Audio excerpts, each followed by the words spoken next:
ഓം നമോ ഭഗവതേ വാസുദേവായ. ശംഖചൂഡവധം. കൊച്ചുമക്കളെ, ഇന്ന് ശംഖചൂഡവധം കഥ പറഞ്ഞു തരാം.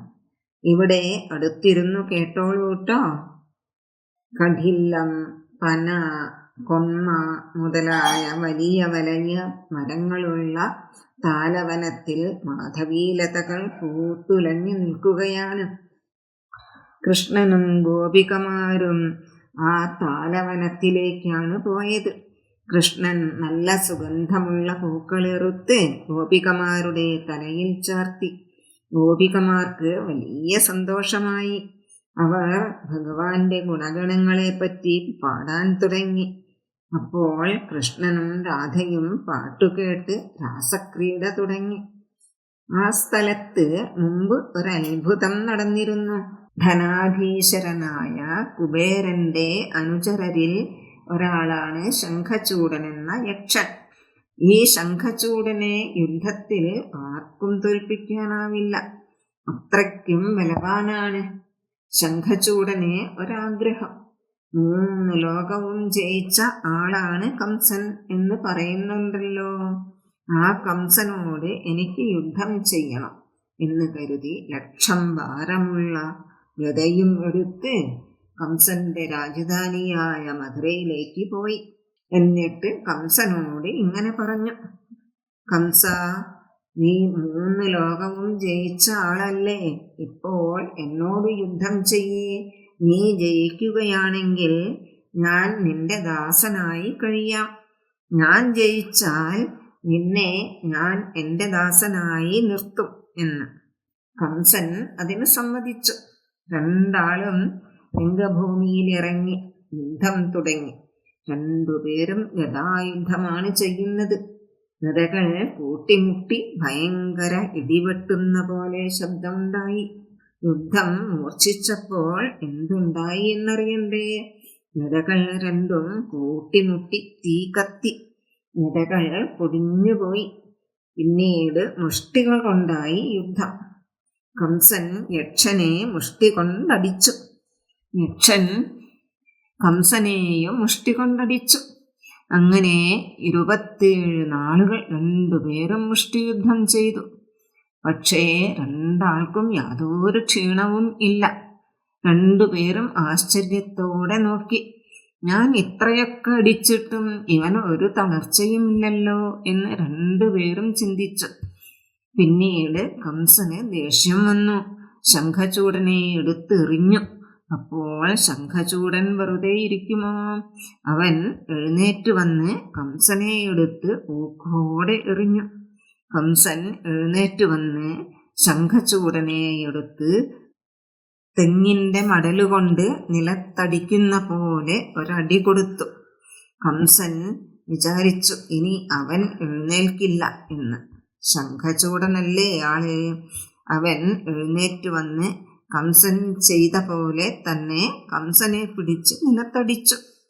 അങ്ങനെ യുദ്ധം മൂർച്ഛിച്ചുകൊണ്ടിരിക്കുന്ന സമയത്ത് അവിടേക്ക് ഒരാൾ വന്നു.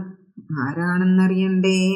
സർവജ്ഞനായ മുനിശ്രേഷ്ഠൻ ഗർഗാചാര്യനാണ് വന്നത്. ഗർഗാചാര്യൻ യദുകുലത്തിന്റെ കുലാചാര്യനാണ്. യോദ്ധാക്കൾ 2 പേരും മുനിശ്രേഷ്ഠനെ കണ്ടതും കൈകൂപ്പി വണങ്ങി. അപ്പോൾ ആചാര്യൻ കംസനോട് ഉറച്ച ശബ്ദത്തിൽ ഇങ്ങനെ പറഞ്ഞു: കംസ, നിങ്ങൾ 2 പേരും യുദ്ധം ചെയ്യരുത്. നിന്നെപ്പോലെ തന്നെ ശംഖചൂഡനും മഹാബലവാനാണ്. കംസ, നിനക്ക് മരണം ആരുടെ കൈകൊണ്ടാണോ അതേ ആൾ തന്നെയാണ് ശംഖചൂഡനെയും വധിക്കുക. ഇത് ശിവൻ കൊടുത്ത വരമാണ്. അതുകൊണ്ട് നിങ്ങൾ യുദ്ധം നിർത്തി സന്ധി ചെയ്ത് മിത്രങ്ങളാകൂ. അതാണ് നല്ലത് എന്ന് പറഞ്ഞു. അങ്ങനെ 2 പേരും മിത്രങ്ങളായി. കംസന്റെ സമ്മതത്തോടെ ശംഖചൂഡൻ അവന്റെ ഗൃഹത്തിലേക്ക് പോകാൻ തുടങ്ങി. കുറച്ചു ദൂരം പോയപ്പോഴേക്കും രാത്രിയായി. പോകുന്ന വഴിക്ക് രാസഗാനം കേട്ടു. ഗാനം കേട്ട സ്ഥലത്തേക്ക് പോയി നോക്കിയപ്പോൾ അവിടെ രാധയെയും കൃഷ്ണനെയും ഗോപികമാരെയും കണ്ടു. ഗോപികമാരെ കട്ടുകൊണ്ടു പോകണമെന്ന് കരുതി ശംഖചൂഡൻ അവരുടെ അടുത്തേക്ക് പോയി. ഭീമാകാരവും ഭയാനകവുമായ ശംഖചൂഡനെ കണ്ട് ഗോപികമാർ പേടിച്ച് കൃഷ്ണനെ വിളിച്ചുകൊണ്ട് ഓടി. ശതചന്ദ്രാനെയും പിടിച്ചുകൊണ്ട് ശംഖചൂഡൻ വടക്കോട്ട് ഓടി. വടക്കാണല്ലോ യക്ഷന്മാരുടെ വീട്, കുബേരന്റെ സ്ഥലം. ഗോപികമാരുടെ കരച്ചിൽ കേട്ട് കൃഷ്ണൻ ഒരു പനയും പറിച്ച് യക്ഷന്റെ പിന്നാലെ ഓടി. യക്ഷൻ ഭയന്ന് ഗോപികയെ വിട്ട് ഓടി ഹിമാലയ താഴ്വരയിലെത്തി. കൃഷ്ണനും അവിടെ എത്തി. അവിടെ നിന്നും ശംഖചൂഡനും ഒരു പന പറിച്ചെടുത്ത് കൃഷ്ണൻ ശംഖചൂഡന്റെ മേൽ പന എറിഞ്ഞു. ശംഖചൂഡനും അതേപോലെ കൃഷ്ണന്റെ മേൽ പന എറിഞ്ഞു. രണ്ടുപേരും പന എറിഞ്ഞുവല്ലോ. പിന്നെ മുഷ്ടി കൊണ്ടായി യുദ്ധം.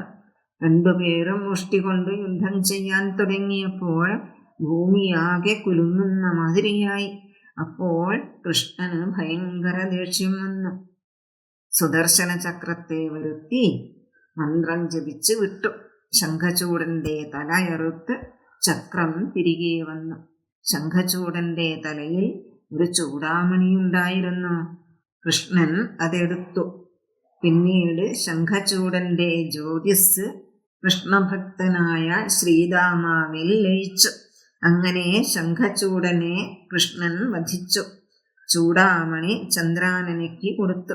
വീണ്ടും ഗോപികമാരോടൊത്ത് രാസക്രീഡ തുടങ്ങി. കഥ ഇഷ്ടമായോ മക്കളെ? ഇനി അടുത്ത ദിവസം പറയാം. ഇപ്പോൾ എല്ലാവരും പോയി കളിച്ചോളൂ. സർവം കൃഷ്ണാർപ്പണമസ്തു.